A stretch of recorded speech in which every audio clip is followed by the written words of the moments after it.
was regarding birthday parties. Look, to be honest with you, I need to give an introduction to the answer. Islam is a religion I have chosen, you have chosen. Have you chosen it? We've chosen it. Is it from you or from Allah? Are you happy that it's from Allah?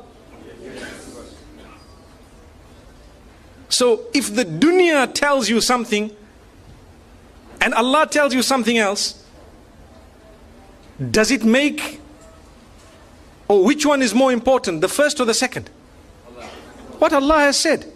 So even if the whole world is doing something and we are taught that this is not supposed to be done in the deen, we should not be feeling it hard in our hearts to say, Allah, if I die today, I know that I chose to be a Muslim and I chose to worship you and I know it's your rules. You know, it's so difficult today to talk because you're talking to a secular world, and sometimes they will pick on a small point of yours and they will make it a big issue for nothing, but not realizing that we do believe you are free to choose whether you're a Muslim or not. But the fact that you chose you're a Muslim, you are not free to change Islam. That's what we're saying. You cannot come and say, no, you know what, Islam needs to be modified. Well, then tell yourself you're a modified Muslim. Someone says, are you a Muslim? Say, no, I'm a modified Muslim, you know.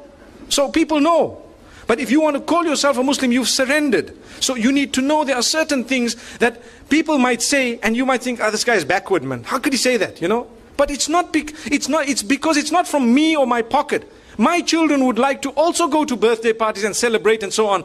I sit them down and I explain to them what the candles are all about. Do you know what the candles on a birthday party are all about? In ancient Europe, when the winters were so bad that people used to go into literal hibernation to keep themselves warm in whatever way they had. And when they would come out, they would count the dead. Did you know that? They would count the dead. And in order to celebrate the fact that those who are alive have passed through the winter and survived and fought nature, which means nature came to kill us in the form of cold, and because we fought nature and we stayed alive, now we need to defy it by blowing up candles. So they would put how many ever candles of their age and blow them out to show we can defy it. It's something that we believe is rooted in the medieval Europe. And it comes with its own satanic origins and so on. But people today say, what's wrong? What's wrong? I'm blowing the candles. But you don't realize it's like an act of worship of the pagans. And we're saying, you know, and people have made it a culture and a tradition. The same applies to so many other things. You know, like Valentine's and so on. People start saying, but what's wrong? How come these people, you know, you're not allowed to show your love? Well, to be honest, we are being fooled by believing that, you know what, you need to celebrate the fact that you're 1 year older by throwing a big party, everyone must come, but you don't know that now you're closer to your grave, for example. Or there are more responsibilities on your shoulder. I'm not saying that when your age turns that you must not make dua to Allah, Ya Allah grant me a good age and so on. But firstly, we have a Hijri calendar. Secondly, these teachings are foreign to Islam. They are actually incorrect, invalid.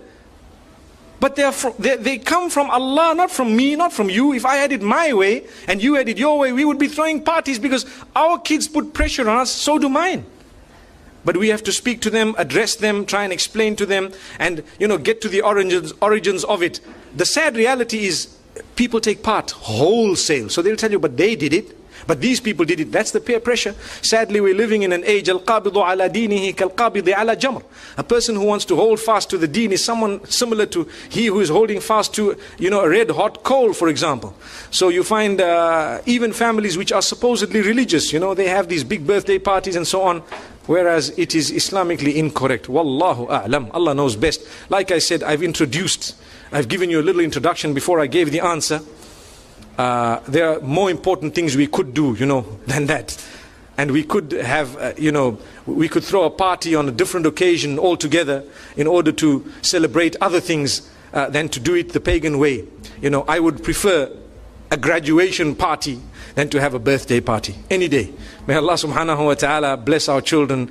May He bless us all. It was wonderful being here. Allahu, Allahu, Allahu, Allah. Allahu, Allahu, Allahu, Allah, Allah.